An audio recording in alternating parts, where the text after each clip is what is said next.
Haleluya. Melupakan masa lalu adalah kunci untuk membangun masa sekarang.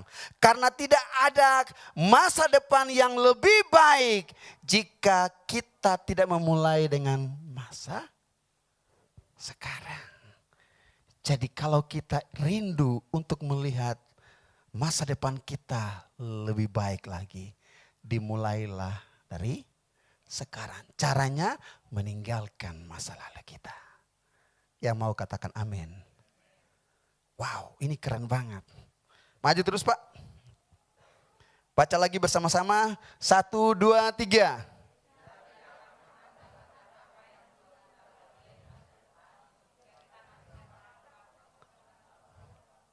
Amin.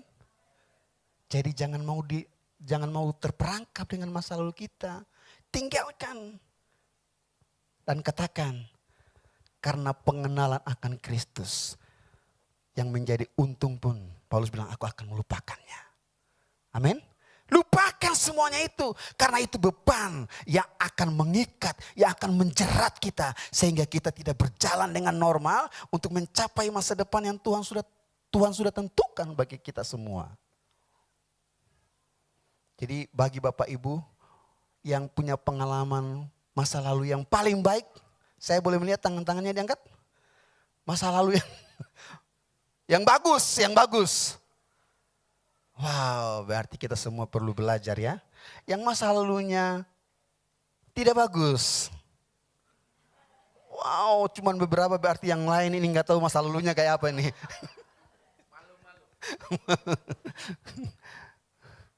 Amin.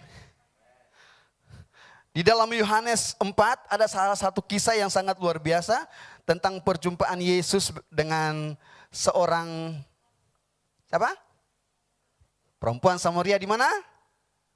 Di sumur. Nah, Yohanes 4 ayat 28 berkata begini, maka perempuan itu meninggalkan tempayannya di situ lalu pergi ke kota dan berkata kepada orang-orang yang ada di situ.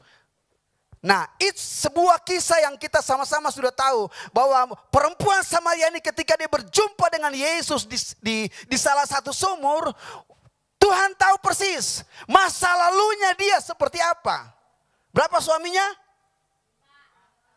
Yang ketahuan 5. Haleluya. Tapi waktu dia berjumpa dengan Yesus, apa yang terjadi? Dia melepaskan masa lalunya. Saya percaya bahwa setiap kali kita berjumpa dengan Tuhan Yesus, ada sesuatu yang berubah dalam kehidupan kita. Amin.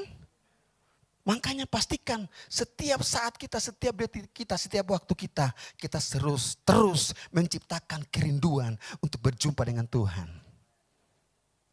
Karena ada pembaharuan demi pembaharuan yang Roh Kudus ingin kerjakan dalam setiap kehidupan kita. Karena apa?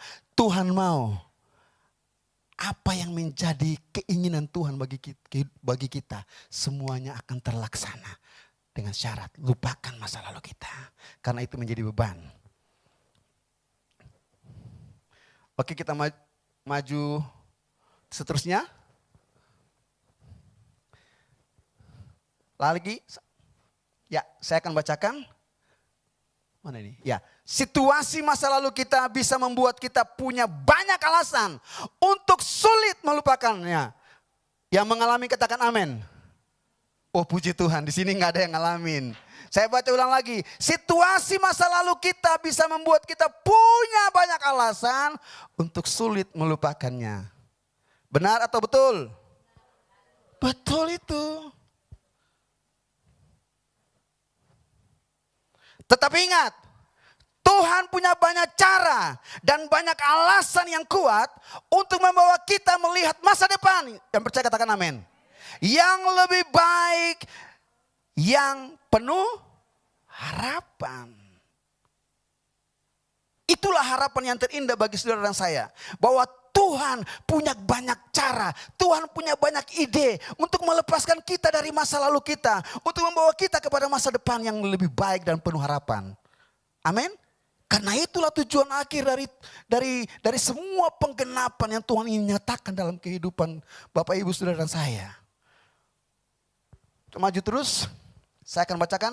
Kita tidak akan mungkin bisa memutar waktu yang sudah lewat.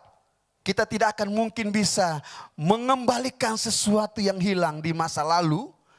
Dan gak akan bisa mengembalikannya kembali. Yang bisa kita lakukan saat ini adalah melupakan masa lalu. Katakan melupakan masa lalu. Dan mempersiapkan diri kita untuk menyongsong semua yang lebih baik di masa yang akan datang. Amin. Ini yang Tuhan mau. Dan harus kita kerjakan dalam kehidupan kita. Sebab itu kadang-kadang kita harus memaksakan diri kita. Harus ngotot untuk berusaha meninggalkan masa lalu. Kita harus perlu kerja keras, Pak. Makanya Rasul Paulus mengatakan di dalam Roma 12 ayat 2. Berubahlah oleh pembaharuan budimu. Yang dimaksudkan ini berubahlah oleh cara berpikirmu. Supaya apa? Kita bisa membedakan mana kehendak Allah, apa yang baik dan yang berkenan. Jadi selama kita belum berubah dari cara berpikir kita, maka kita nggak bisa membedakan mana yang baik dan mana yang jahat. Mana kehendak Allah dan mana yang bukan kehendak Allah. Mana yang berkenan atau mana yang tidak berkenan. Selama kita masih terikat dengan cara berpikir kita, maka ketahuilah cara berpikir kita akan menutup kita untuk melihat kehendak Allah nyata dalam kehidupan kita. Terus maju.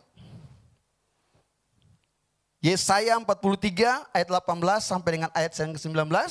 Kita baca sama-sama. 1, 2, 3.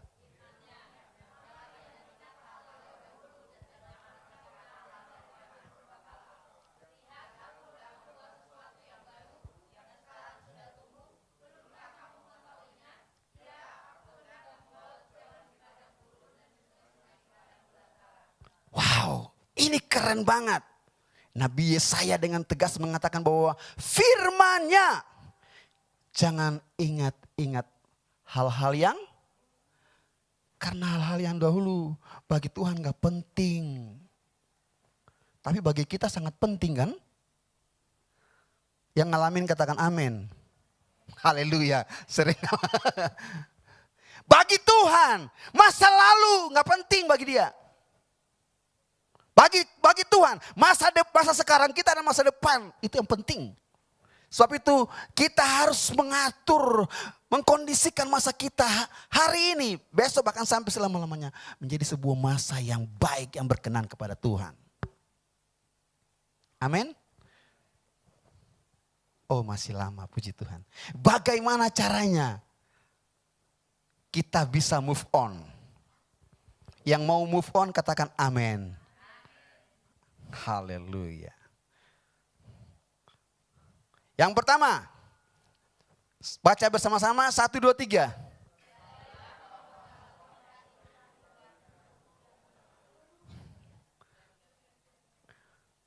Kita harus tahu dulu bahwa pengalaman masa lalu kita itu buruk dan tidak baik. Amin. Weh. Kamu kayak Musa aja. Allah melakukan segala sesuatu baik.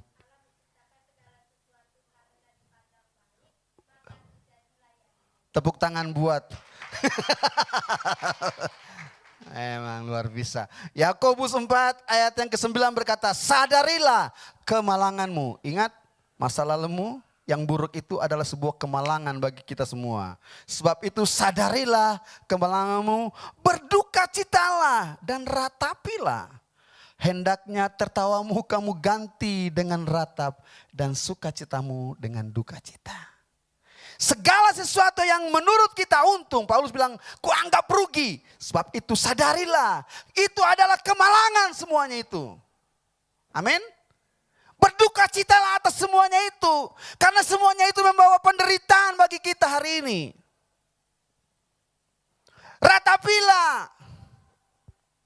Bahkan hendaklah tertawamu, sukacitamu diganti dengan dukacita karena masa lalu yang buruk itu. Jadi jangan senang dengan masa lalu kita.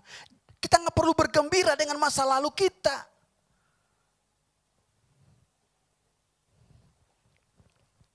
1 Petrus 5 ayat yang ke-8. Kita baca sama-sama. 1, 2, 3.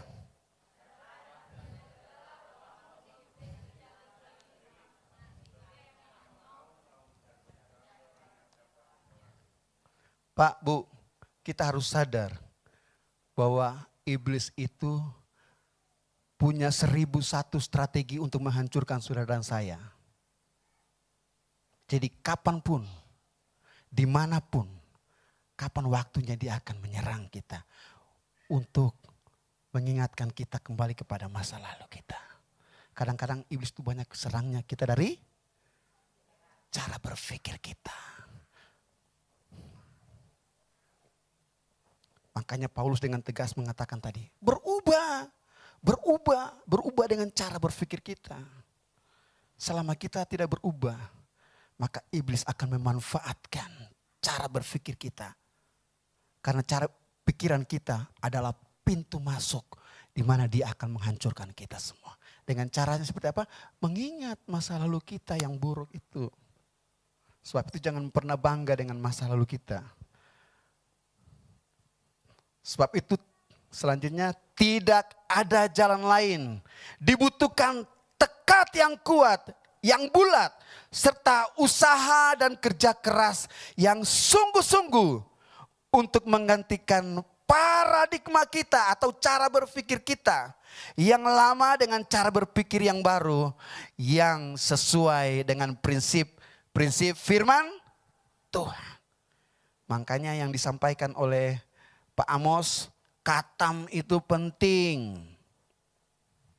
Yang setiap hari tidak pernah baca Alkitab, angkat tangan. Tidak pernah baca Alkitab. Ada yang mengangkat tangan juga, enggak apa-apa, enggak berdosa Pak. Enggak apa-apa, kita enggak menyalibkan Bapak pagi hari ini.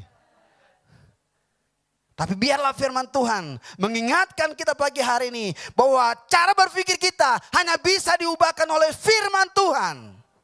Sebab itu bacalah sesering mungkin kebenaran. Sebab kebenaran itu yang akan memerdekakan kita dari cara berpikir yang lama kita. Amin. Baca firman, baca firman, baca firman.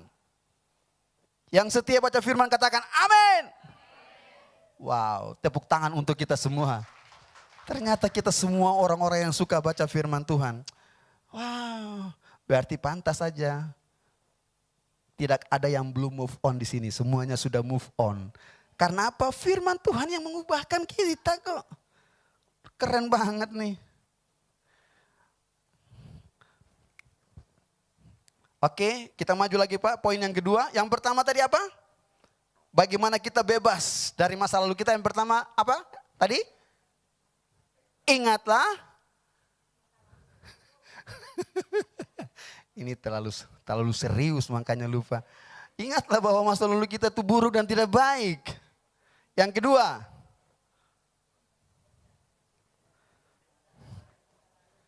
berdamai dulu dengan masa lalu kita. Yang mau berdamai dengan masa lalu katakan amin. Paulus mengalami hal yang sama. Dia berdamai dengan masa lalu kita. Makanya dia menjadi pribadi yang merdeka. Untuk berbicara apa saja. Amin. Karena perjumpaan dan pengenalan Kristus. Dia berdamai. Jadi kalau kita mau lihat masa depan kita, masa sekarang dan masa depan kita lebih baik. Berdamai dulu dengan masa lalu kita. Yang mau katakan amin. Nah, kalau kita baca tentang Kejadian 50 ayat 15 sampai dengan ayat yang ke-21 ini, kita sudah tahu masing-masing cerita tentang perjumpaan Yusuf bersama saudara-saudaranya.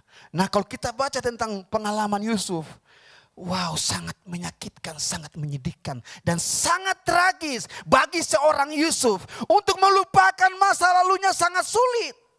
Karena bayangkan aja, saudara-saudaranya sendiri, kakak-kakaknya sendiri menyiksa dia. Di mana? Di dalam sumur. Ada air enggak?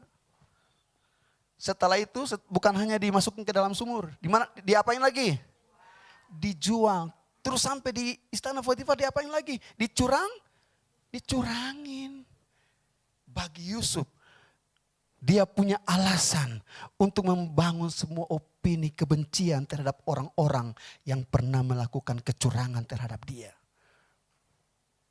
Tetapi kalau kita baca di ayat 15 sampai dengan ayat yang ke-21. Wow, betapa hati Yusuf yang begitu kuat dan tangguh karena dia sudah diubahkan. Sehingga waktu dia bertemu dengan saudara-saudaranya, apa yang dia lakukan? Dia mengasihi mereka. Bukan hanya dia mengasihi mereka, dia menjamu mereka.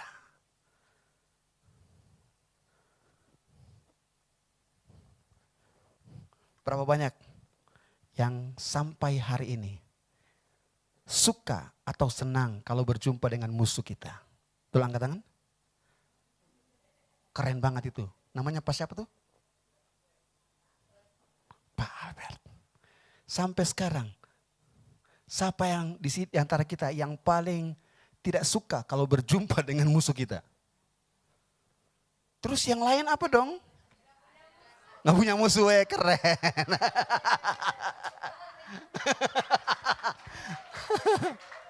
Tapi saya percaya bahwa semua dari kita tidak mempunyai musuh. Kenapa tadi nggak angkat tangan?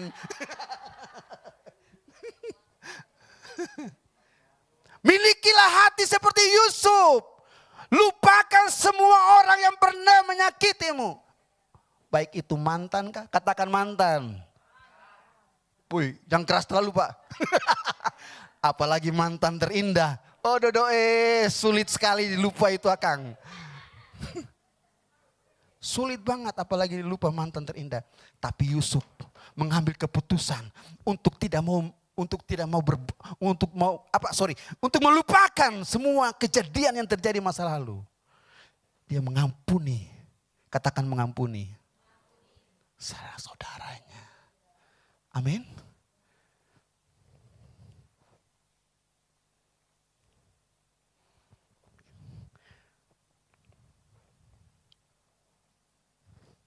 Maju aja Pak. Lagi. Ya, kita baca sama-sama 1, 2, 3.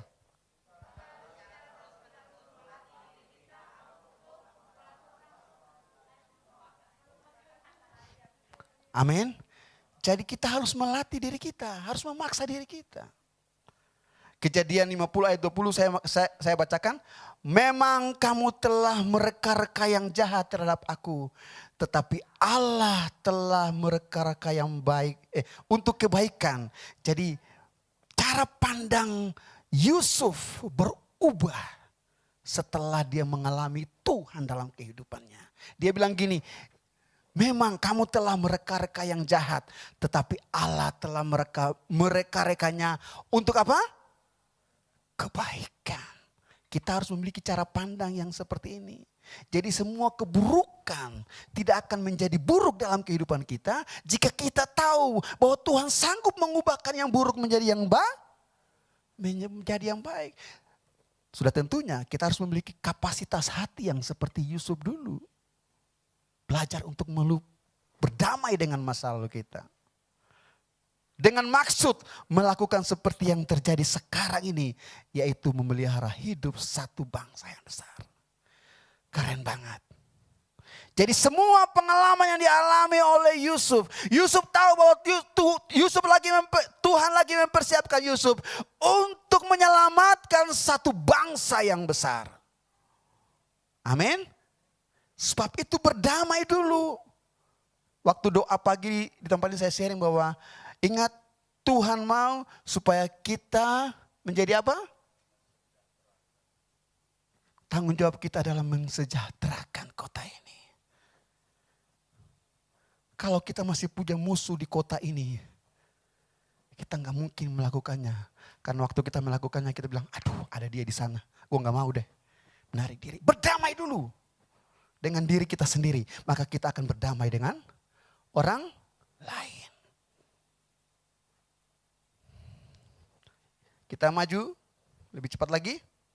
Yang berikutnya, bagaimana caranya supaya kita move on. Yang ketiga, katakan dekat dengan Tuhan. Coba senggol kiri kanan, dekat dengan Tuhan. Amin. Yakobus 4 ayat 8 mengatakan, mendekatlah kepadaku dan ia akan mendekat kepadamu. Tahirkanlah tanganmu, hai kamu orang-orang yang berdosa. Dan sucikanlah hatimu, hai kamu yang mendua hati. Bukan hari, dua hati maksudnya. Saya salah. Jadi kita harus mentahirkan hati kita. Mensucikan setiap dosa-dosa kita. Maksudnya gini, kita harus mengabaikan, melupakan, meninggalkan segala sesuatu yang tidak berkenan kepada Tuhan. Menguduskan hati kita dari gaya hidup duniawi kita. Untuk masuk kepada kehendaknya Tuhan yang Tuhan ingin mau terjadi dalam kehidupan saudara dan saya. Selanjutnya, ketergantungan atau keterikatan kita kepada Bapa di surga melalui firman-Nya membuat dimensi ilahi dan intervensi surga akan tercipta dalam kehidupan kita. Dan percaya katakan amin. Waktu kita bisa berdamai dengan diri kita sendiri, maka yang terjadi adalah gini, bahwa ketergantungan atau keterikatan kita kepada Bapa di surga melalui firman-Nya membuat dimensi ilahi itu tercipta di dalam kehidupan saudara dan saya. Dan ini harus terjadi.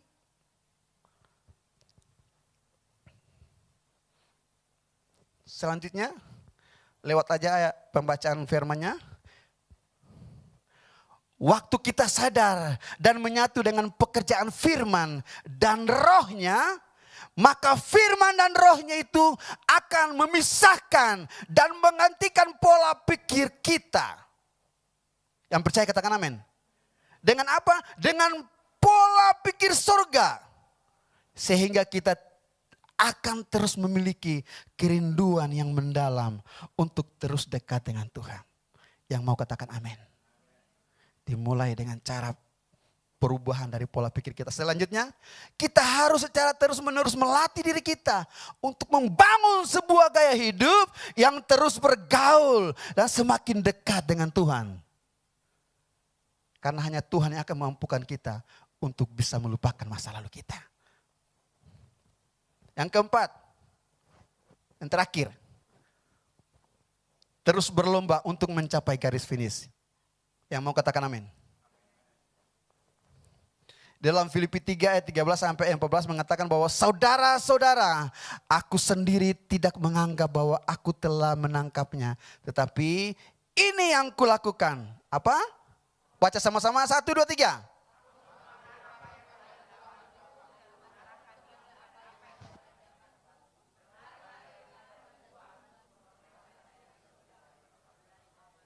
Yang mau katakan amin. Bukan hanya melupakan. Tapi ada kata yang satu selanjutnya dia mengatakan, aku berlari-lari. Amin. Jadi kita harus melupakan dan berlari-lari untuk memperoleh apa? Hadiah. Wow. Selanjutnya, tidak ada kemenangan atau tidak akan ada seorang pun juara tanpa ada perlombaan atau perjuangan. Jadi mari setiap hari dan setiap waktu kita terus berjuang dan berlomba untuk masuk dalam penggenapan janji-janji Tuhan dalam kehidupan kita. Selanjutnya, terus satu lagi. Nah ini, baca sama-sama 1, 2, 3. Apa yang kita sudah mulai hari-hari ini dengan Tuhan? Apakah yang baik atau yang buruk? Saya mau katakan bahwa hari ini kita harus memutuskan untuk melakukan yang baik. Karena kita harus selesaikan apa yang sudah kita mulai. Kalau hal itu yang baik, lakukanlah dengan setia. Maka saya percaya Tuhan akan melakukan bagiannya bagi saudara dan saya. Tuhan akan memberikan kemampuannya bagi kita untuk terus melupakan dan meninggalkan masa lalu kita. Amin. Timotius 2 ayat 4. Seorang prajurit yang sedang berjuang tidak memusingkan dirinya dengan soal-soal penghidupannya. Supaya dengan demikian ia berkenan kepada komandan. Selanjutnya kita masuk ke kesimpulan aja. Karena waktu. Kesimpulan. Katakan Yang sudah move on katakan amin. Masih ada yang belum? Lupakan masa lalu kita. Jika tidak, maka masa lalu kita akan menjerat kita dan menarik kita mundur. Sehingga kita tidak akan pernah mencapai rencana Tuhan bagi masa depan kita. Amin. Selanjutnya, bebaskanlah diri kita dari beban masa lalu. Sehingga kita tidak tersandera di masa sekarang dan masa yang akan datang. Bebaskan. Yang terakhir, kita sama-sama buka di dalam Roma 14 ayat yang ke-12. 1, 2, 3.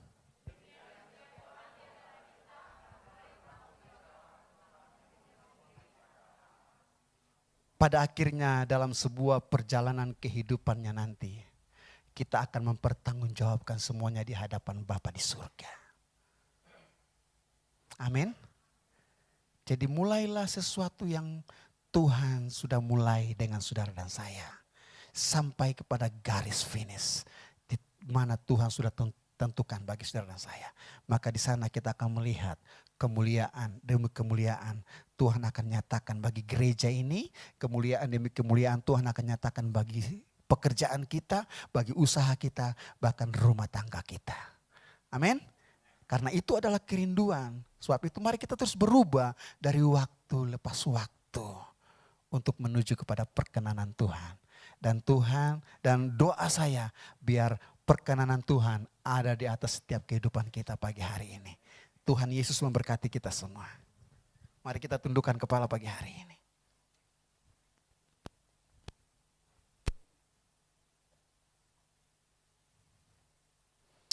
Haleluya. Terima kasih buat firman yang kami sudah dengar pagi hari ini Tuhan. Roh Kudus, kami butuh Engkau.